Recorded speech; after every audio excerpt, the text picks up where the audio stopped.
Pledge allegiance.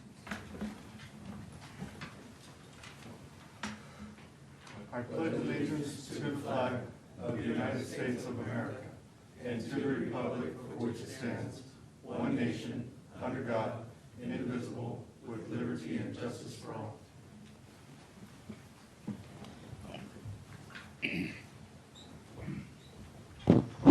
Start with introduction, starting with Member Bublak.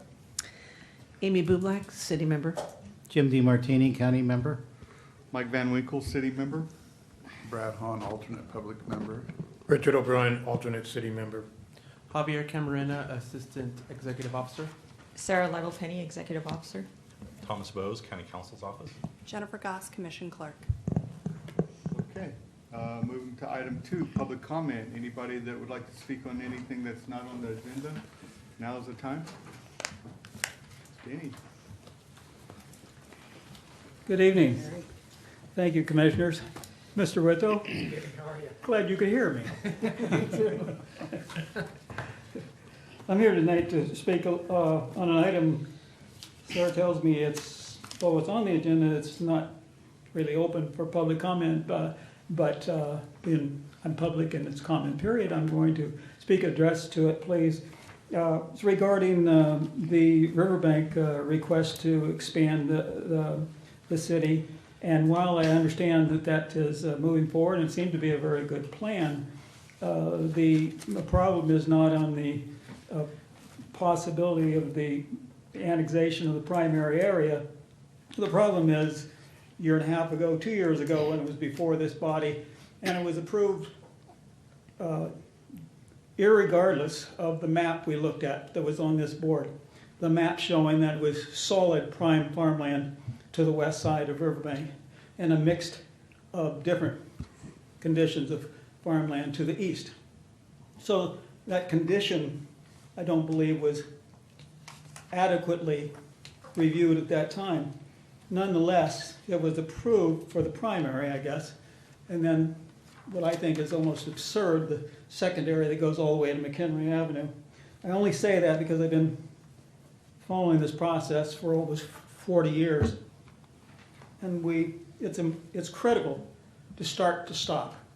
So I'm not here to talk about it, and the next time I'm hoping I'm here, to not oppose the primary addition to Riverbank, because it appears to be a pretty good plan, but to request that LAFCO complete the mission to protect the best farmland the world's ever known, and it happens to be in this valley. It happens to be in this county.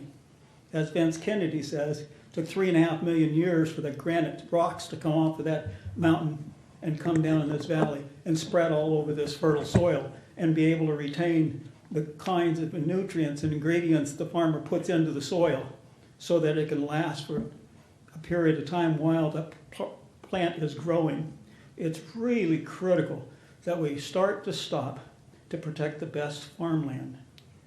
Not that you have to stop every project, but police ourselves by not saying yes to the big picture ideas of the sphere of influence is, oh, just another process. It's not just another process.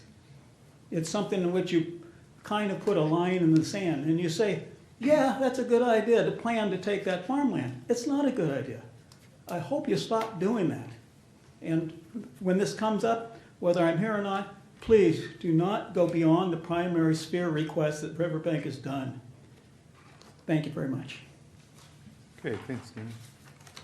Anybody else have any items they'd like to speak on public comment? Nope. Okay. Move down to item 3, approval of the minutes. Everybody had a chance to look at it? Move to accept? Second. We have a first and Oh, wait a second. minute, I can't. Sorry. I'll say. Okay. We have a first and second. All in favor? Aye. Any opposed? Motion carries. Correspondence. Yes, before you tonight, you have 2 emails from Brian Humphrey related to item 7A, and there's also an informational memo regarding support documentation for an upcoming item. Okay. And that's all.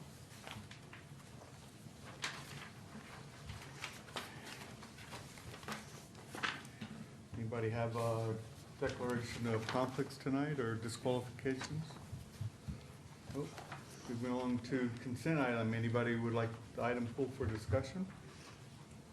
Motion to approve consent item. So moved. Second. We have a first and second. All in favor? Aye. Any opposed? Motion carries. Moving on to public hearings tonight. We have 2 items. First one, item A, LAFCO application 2019-07, McHenry Coralwood reorganization to the city of Modesto. Good evening, Javier Camarena with LAFCO. The item being discussed this evening is LAFCO application number 2019-07, McHenry Coralwood reorganization to the city of Modesto. The proposed project is a request to annex approximately 12.86 acres to the city of Modesto and detach the territory from the Stanislaus Consolidated Fire Protection District. The area is located at 4024 McHenry Avenue, northeast of McHenry Avenue and the Coralwood Road intersection, within the city's sphere of influence. The site is also known as the Modesto Mobile Home Park. So the following is just an aerial of the site. As you can see, it's fully developed with a mobile home park and is surrounded by the city of Modesto to the north, east, and south. So just a little bit of background on the site. In 1998, the city of Modesto annexed approximately 84 acres surrounding the Modesto Mobile Home Park. At that time, staff recommended to include the mobile home park. The former owner, though, cited that there were some concerns with the cost of connecting to the sewer, and therefore the site was left out of that annexation. Move to more recent times, the mobile home park identified some issues with its septic system and obtained an out-of-boundary service with the city of Modesto, which LAFCO approved this last December. LAFCO approved that out-of-boundary service with the condition that the property owner apply for annexation to the city of Modesto. So since that time, the owner did submit the application to the city of Modesto. The city of Modesto has considered that application, took it to its city council, and approved a resolution for the city to apply for annexation of that site.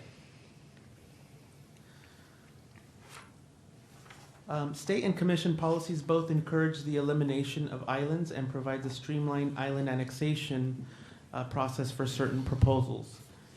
In addition, proposals meeting this criteria must be approved for island annexations and must waive protest proceedings.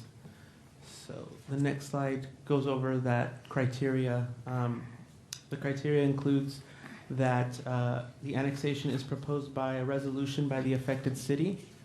The area does not exceed 150 acres and is substantially surrounded by the city. That the site does not include prime farmland. That the area is developed with nearby services and improvements. That the area would benefit from or is receiving benefits from an annexing city, from the annexing city. Staff has determined that this proposed project does meet all of the criteria for this streamlined island annexation. Cortese-Knox-Hertzberg Act requires that several factors be considered when LAFCO considers an annexation. A discussion of these factors can be found on pages 2 through 6 of the staff report. And part of those factors include an analysis of community services for the territory. According to the city's plan for services, essential government services, including law enforcement, fire protection, water, sewer, and roads, will be provided by the city of Modesto. The school district will remain City of Modesto City Schools, and mosquito abatement will remain as Eastside Mosquito Abatement District. Another factor that must be considered is whether the proposal is considered a logical and orderly extension of the city's boundary. So given that there is nearby infrastructure, the city of Modesto surrounds the property to the north, east, and south. Staff does believe that this site can be considered a logical and orderly extension of the city's boundary. Pursuant to CEQA, the City of Modesto prepared an initial study and determined that the project is within the scope of the city's general plan EIR. The LAFCO Commission, as a responsible agency, must consider the environmental documentation prepared by the city.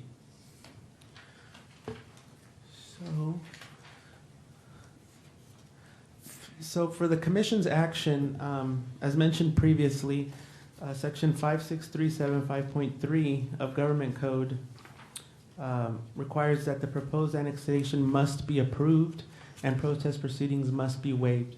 So staff has prepared a resolution for the commission.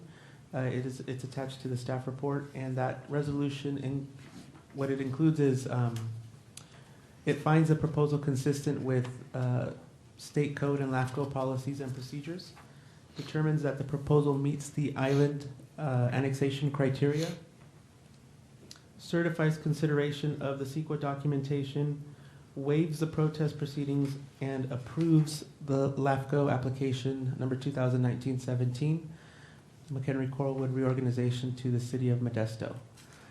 So that concludes my presentation, and staff is available for any questions. Questions for staff before we open this up for the public hearing? I just had a couple there. I see that they have a on-site well, but they will be required to hook up to the city water, the way I read this. They wouldn't be required immediately. The city has policies for that regarding when it would be appropriate. Typically, it ties to if it's a failing well, when it's needed, when it's requested. But the city can probably speak to that. Okay. When they gonna do that, now or later? Could be. I was just curious on that, because it says that it's gonna be hooked up later.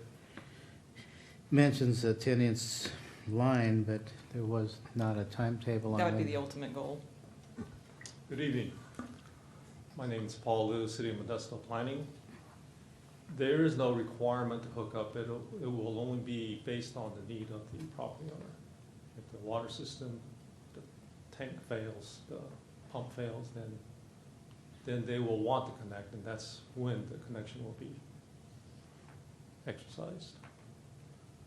Okay, so, There could be other factors too. If their water quality is violating state standards, the state could actually require them to connect to the city sooner rather than later. is that water tested once in a while? They're- Imagine. They would be required to, yeah. Yeah. Yeah, the only other question I had, I was just curious, it said 1998, this island was created. I didn't think that you could create an island like that and just go around something. Has the laws changed since then? Because I know we can't create an island. There's an exception that can be made if you can show that you're preventing logical growth in some other area, and that you, trying to think of the other part of the exception. If you are creating some sort of community harm by annexing the area for some reason. So there are some very narrow exceptions that would allow the commission to create a substantially surrounded area. But as you can see from the island criteria, the emphasis is to eliminate areas like that and prevent them from being created. Oh, yeah, that's, should have really, in my opinion, never been allowed. If I recall, though, I think it was already an island situation. Is that accurate? And this is still part of it decreased the island in 1988, but left this piece in there. Oh. So Oh, it wasn't creating it, it was Reducing it. then, huh? reducing it, yeah. They had a vote, Huh? water residents, I think the vote was not there. Yeah. Hmm. Okay, I was just curious on that, because I see it's been there for a while. I have no So further I've got questions. a hypothetical question. So I don't see it happening, but so we vote no. I mean, the state says you must. What would happen? Execution, beheading out in the courtyard. Well, I don't believe it's a true hypothetical. You would not be able to, you would vote no, but it would have to happen. The state says you have to do it. I don't know, the state's And gonna they're all come down knowing? here and do something, I don't know. All right. Yeah, the fact of the matter is that you would, you're required to do it. If you don't do it, then I suspect that a writ action could be filed or something like that. Sorry. We didn't hear anything from Consolidated Fire, must not be anything substantial with regard to loss of revenue for them, right? Is that? They did not respond to our referral. I think they responded initially to one of the city's referral, but did not follow up with information about the impact, the actual impact to the district. Do you know what the impact is, or do you know? They do receive, I think it's $33,000 plus or minus from the area, because they're charging per unit. Yeah, and they had no comment on it. Not to our referral.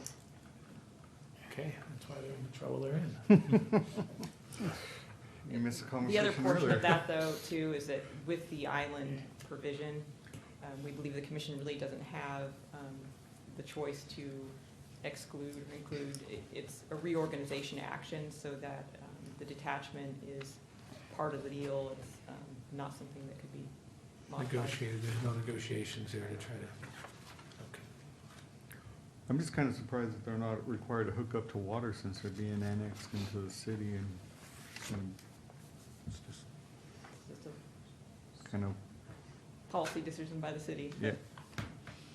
Okay, any other questions or comments before we open this up for public hearing? I have just one. It looks to me like all the streets inside are all part of their development. There's really no city streets inside. Is that? Not within Not the within. actual, the parcel itself is all private property. There's a little bit of, the annexation area itself includes a little bit of McHenry Avenue, just to keep that all within city limits, so you're not skipping jurisdictions. But that would just be consistent with our Yeah, policies. I was just curious. It didn't mean anything. Those are all private roads in the internal roads that you're seeing. It looks like they've already dedicated the extra, yeah, the road goes that far, so.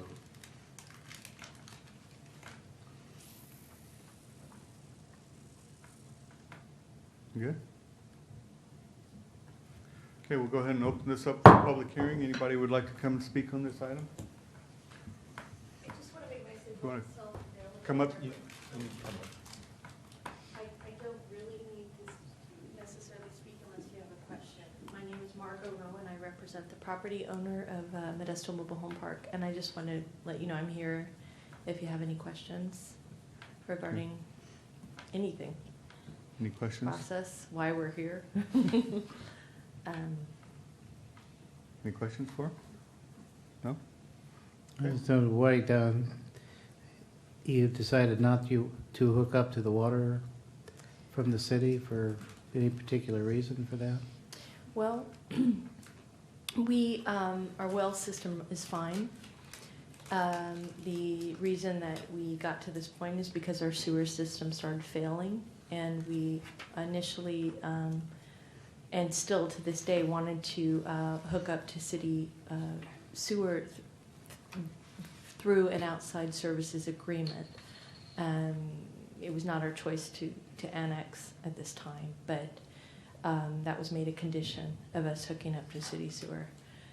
So that's why we're here. So we didn't seek out necessarily, we sought that out as an, we had an urgency to get our sewer system fixed and ran into a roadblock at county. So we had to come to city. So we're here kind of very circuitous route, and not one of our choosing necessarily, but we're here. And so at this time, while eventually we may hook up water, our well system is fine. And my client is, got the expense of having to hook up to sewer right now, which is exorbitant, so. Is the sewer system hooked up now? Or you still? They're working on it. Sounds like They're from working the on letter it. they're We've working been, going through, we've had various issues with the city we've had to hash out, and it's delayed the process of getting started, getting the permits, and the weather's delayed the process, but they're fixing it as we speak, and hopefully be done and ready to connect soon. We were doing it, my client was doing it on a piecemeal basis because of the expense. So he was taking, the systems that were actually failing, and trying to seek permits for those first. But then the county told us we couldn't get permits to repair anymore. So that brought us here. And so now he's redoing the whole system to connect to city sewer, because there are different requirements. Obviously, we have to meet code requirements. New lines have to be put in. Everything, yeah. Okay. How does it, I'm just curious, consolidated, they no longer have to pay that fee to consolidated, right, the per parcel? Right. Or per whatever. Yeah, so what happened then, so there's a savings from that, right? I mean, what additional cost is there for Modesto fire protection? Is there, No. there is none, so and that's assessed to each space holder, or is it assessed to the owner of the park? That was the way Stanislaus Consolidated calculated it, was per unit, space, but it was charged to the owner of the park. Okay, so there's a $33,000 savings there, I guess, per year. Mm-hmm. But then we have the mill tax, which we didn't expect, and we're told initially that is not applicable to mobile home parks, and hasn't been applied to mobile home parks in the North McHenry area until I brought it up, because I was told that we were going to be subject to it, and so apparently there wasn't policing of it, and now it is being policed, and the other mobile home parks have to pay mill tax. So that's a wash, because it's going to be around $4,000. Pardon? The mill tax will be. Sorry, go ahead. You're going to say $4,000 a quarter. Oh yeah, $4,000 a quarter. Maybe. Not a quarter. So were we talking about $3,000 a quarter? I'm estimating, yeah, under 10 a year. But it's for the mill and tax, yeah. it's something, and on top of the expenses of putting in completely new sewer lines throughout. So I didn't know if if that 3,000 is per quarter. I think it's $33,000 a year. Okay, so per quarter. Okay. Yeah, so per quarter, it's Okay. whatever that is. Sure. So, And really, the cost to my client, I think that there's going to be an additional tax to the residents, which goes directly from the utility organization or agency to them. So that really doesn't have to do with us, but that has to do with the residents themselves. So. Any other questions, comments for? Okay, thank you. You're welcome. Does anybody else like to Thank speak you. on this item before we close the public hearing? Okay, we'll close the public hearing and bring it back to members. Any last comments, questions? I'll just make a motion to approve all staff recommendations. Second. Okay, we have a first and second. All in favor? Aye. Any opposed? Any abstain? Motion carries. Okay. Moving on to item 7B, LAFCO final budget for fiscal year 2019-2020. Okay. So at our last meeting, the commission approved the proposed budget for fiscal year 1920. And we reviewed some additional figures with the county since then, and there are no changes being proposed to tonight's final budget, which is being presented to you. The final budget includes an overall increase of 1% to operating expenses, and that helps keep the agency contributions at a steady level. This is what the final budget is looking like. We talked last time too about some increases to the salaries and benefits consistent with some county-approved benefit increases. There's been a decrease in the service and supply category, and that's relative to some overhead charges that we found savings in, as well as not including the biennial audit in this year's budget. Revenues, we are anticipating the application revenues we've been getting have been trending a lot higher than what we've been budgeting.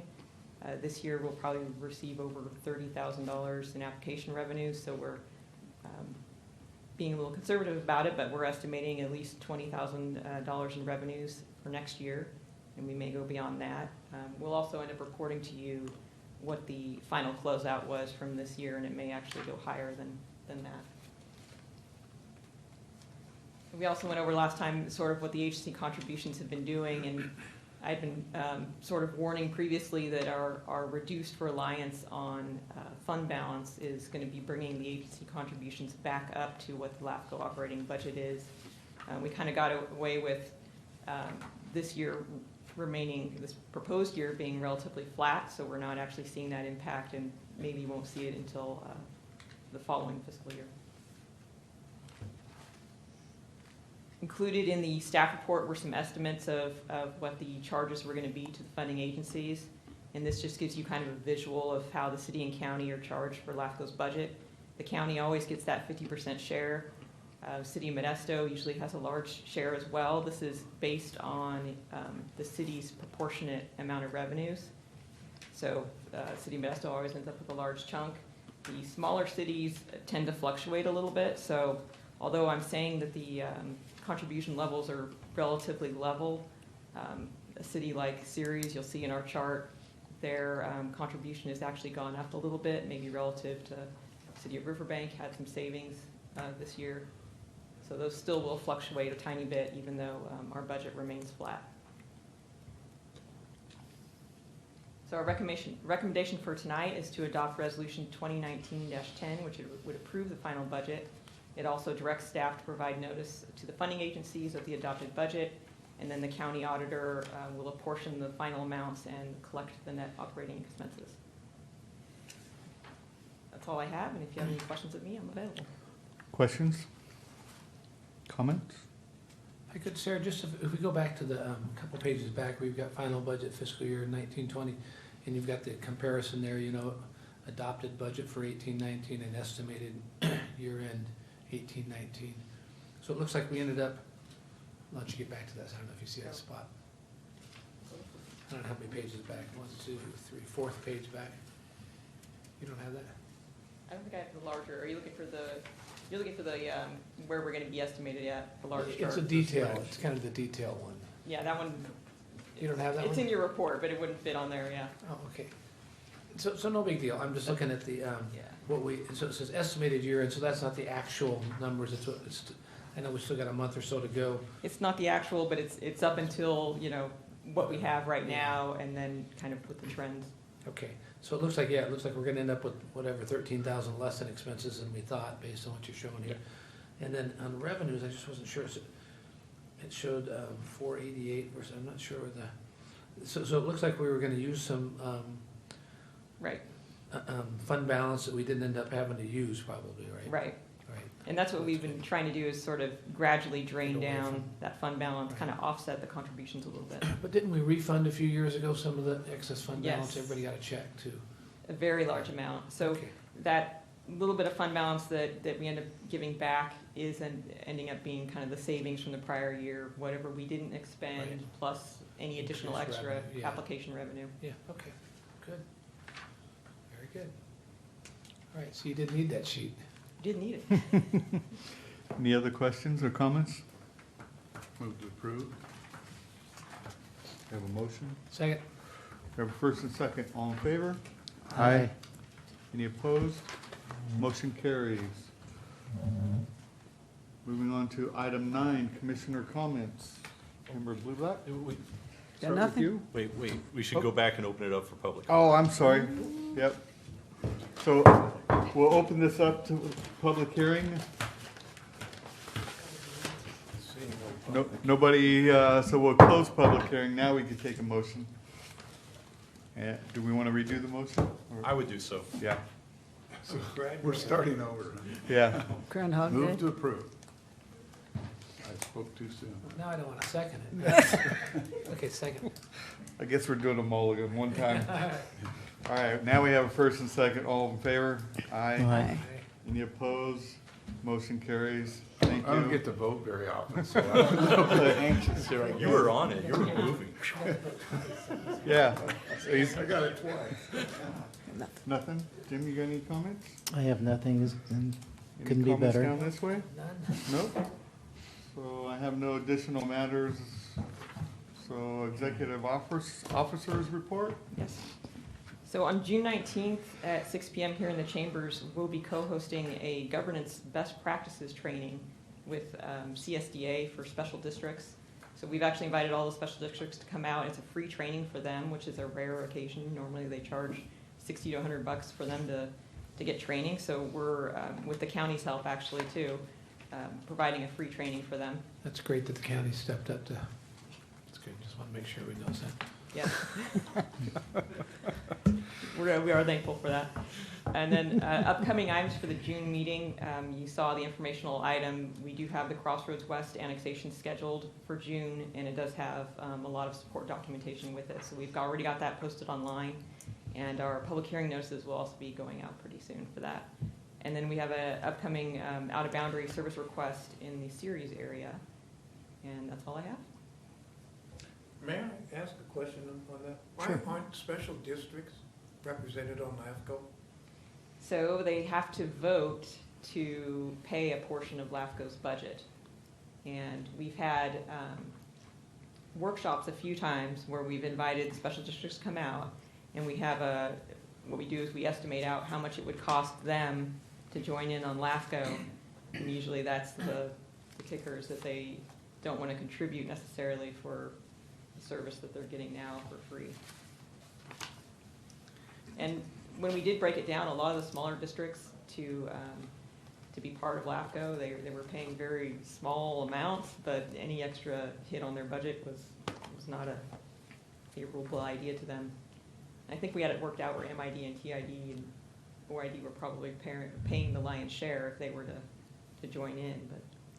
So, and I think we thought that the smaller districts really wouldn't get representation really, then they'd be. Right. Yeah, they'd be overpowered by the special districts that are large, it's OID, TID, MID.